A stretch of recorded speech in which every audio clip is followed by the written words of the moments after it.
messieurs, bonjour. Aujourd'hui, notre chronique, j'ai décidé de la faire spontanément, sans écrire. La crise en RDC, en République démocratique du Congo, avec ce qui se passe dans le Kivu, le Nord Kivu qui est envahi en ce moment par les rebelles du M23. J'ai intitulé cette chronique « Paul Kagame et la crise en RDC, coupable ou bouc émissaire ». Je ne suis pas congolais, je ne vis pas au Congo, mais je me permets de faire une petite analyse. Aujourd'hui, au regard de la presse internationale sur la crise au Congo, tous sont unanimes. Le M23 soutenu par Kigali. Et en communication, ça a un sens, puisque on ne doute plus, on déclare, c'est-à-dire qu'on peint la crise, on peint l'histoire, que le M23 est soutenu par Kigali. On n'émet pas de réserve. Or, en pareille circonstance, la réserve devrait être de mise. Pourquoi je dis cela? Je ne veux pas dédouaner Paul Kagame, mais ma question, et si Paul Kagame n'était pas coupable? Déjà, dans cette crise, le président rwandais a réagi maintes fois et a tenté de se dédouaner. Il a dit qu'il n'est mêlé ni de près ni de loin à ce qui se passe au Congo. J'ai été touché par une de ces phrases. Cette crise qui nous impacte, c'est-à-dire qu'il est aussi touché par ces milliers de morts en République démocratique du Congo. Car ce territoire du Kivu est un territoire où vivent les Tutsis. Or, nous savons que les Tutsis sont en grande partie, se retrouvent en grande partie au Rwanda. Donc c'est un peuple qui est lié par l'histoire. Ils ont une histoire en commun. Ce que je dis, tous ceux qui vivent aux frontières savent de quoi je parle. Chez nous en Côte d'Ivoire, au Ghana, il y a la frontière du Ghana. J'ai vu sur les réseaux sociaux, je ne suis pas parti là-bas, mais j'ai vu qu'il y avait une frontière, du moins la frontière entre la Côte d'Ivoire et le Ghana qui traverse un village. Donc le village est divisé en deux. Un village, ce n'est pas deux villages, mais le village, il y a une partie qui est Côte d'Ivoire, une autre partie qui est Ghana. Vous comprenez? Donc, ça se comprend. Ils parlent la même langue, ils partagent les mêmes histoires, ils pleurent les malheurs ensemble, ils rient ensemble quand il y a la joie, et pourtant, ils ne sont pas du même pays. Ces réalités se trouvent partout. Donc, les Tutsis, qu'ils soient de la RDC ou qu'ils soient du Rwanda, ils constituent un même peuple et personne ne peut dire qu'ils se riraient du malheur de l'autre. Mais nous voyons partout la communauté internationale. D'abord, les Nations Unies qui accusent le Rwanda de soutenir le M23. D'autres organisations internationales accusent aussi le Rwanda de soutenir le M23. Et je me pose la question de savoir qu'est-ce qui pousse les uns et les autres à accuser Kigali d'être impliqué dans cette crise, sans vouloir dire que Kigali n'y est pour rien, puisque je n'en sais rien, mais l'accusation m'amène à vraiment me poser beaucoup de questions. Quand on sait que déjà même dans les rapports, on dit que ce sont des multinationales qui seraient même les pionniers de cette affaire. Alors ces multinationales sont-elles au Rwanda? Est-ce que ce sont des entreprises rwandaises? Non, ce sont des entreprises généralement occidentales et orientales. Mais pourtant, on veut accuser un frère, un ami, quelqu'un qui pourrait être un soutien de la RDC, qui est le président Paul Kagame du Rwanda, proche de la RDC, pour créer une division. Ça, c'est mon analyse personnelle. Pour créer une division, moi, sincèrement, ça me donne beaucoup d'interrogations. Surtout quand on sait que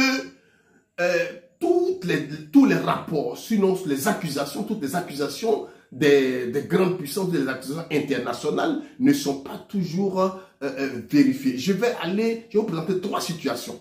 La première situation, je commence par chez nous, ici en Côte d'Ivoire. En 2010, il y a eu des élections en Côte d'Ivoire. Après les élections, il y a eu 2 camps qui se réclamaient vainqueurs.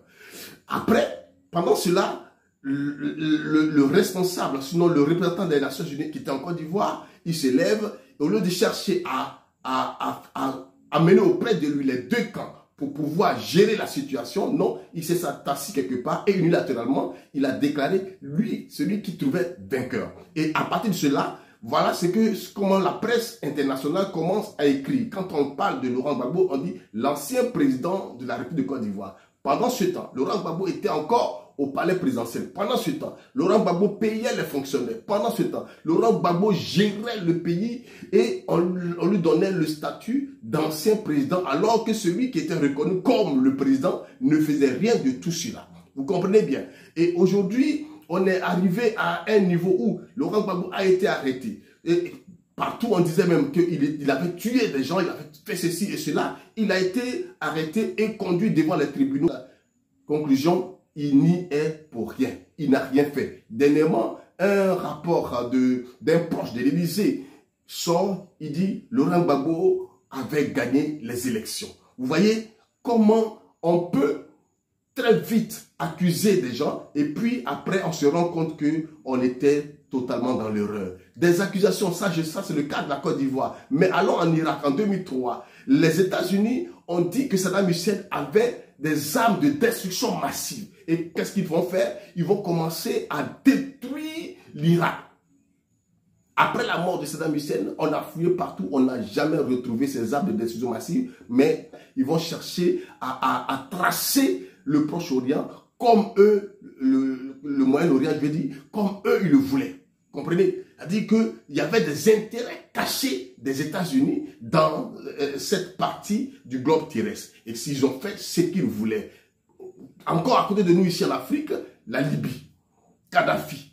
On a dit que Kadhafi était en train de tuer sa population parce qu'il était confronté à la rébellion, qui n'avait pas de moyens militairement parlant, alors il fallait venir soutenir les populations civiles. C'est le thème qui a été pris par l'OTAN pour bombarder la Libye. Quand ils ont tué Kadhafi, ils se sont retirés. Ils n'ont jamais réussi à installer un climat de sécurité dans cette zone-là. Est-ce que ce n'est pas le même schéma qui est en train de se dessiner du côté de la RDC? J'aimerais véritablement interpeller les autorités congolaises et rwandaises en même temps pour essayer de voir plus clair. Parce que je suis un peu surpris du fait que celui qu'on dit être de connivence avec la rébellion, Paul Kagame, dit qu'il n'a rien fait, il n'y est pour rien et il est prêt à la confrontation pour démontrer que lui, il n'y est pour rien. Alors qu'il est prêt pour la confrontation, voici Félix Tshisekedi qui dit non, je ne veux pas le rencontrer. Alors qu'est-ce qui se passe? Ça me fait penser à quelque chose. Et en Côte d'Ivoire ici, un des protagonistes a dit, bon, moi je dis j'ai gagné les élections. L'autre dit il a gagné les élections. Alors venez, on va compter les résultats. Alors que tu as les Nations Unies avec toi, tu as refusé de venir recompter. C'est des choses qui se ressemblent. Vous voyez, le monde, sinon les crises internationales ont toujours le même schéma et ça se ressemble à des degrés moindres. Vous voyez, donc franchement, j'aimerais dire, interpeller les autorités congolaises. Nous sommes des Africains. L'Afrique est un pays. Moi, je le dis, l'Afrique n'est pas un continent, l'Afrique est un pays. Pourquoi? Vous voyez, ceux qui ont tracé les frontières, nos frontières, on parle du Côte d'Ivoire, on parle du Burkina Faso, ils n'ont pas tenu compte des États que nous avions de façon traditionnelle. Parce qu'il y avait des États traditionnels que nous avions. Ils n'ont pas tenu compte des États traditionnels. Ce qui fait que, par exemple, chez nous ici, le royaume Ashanti s'étend depuis Abengourou, qui est en Côte d'Ivoire, jusqu'à Koumassi.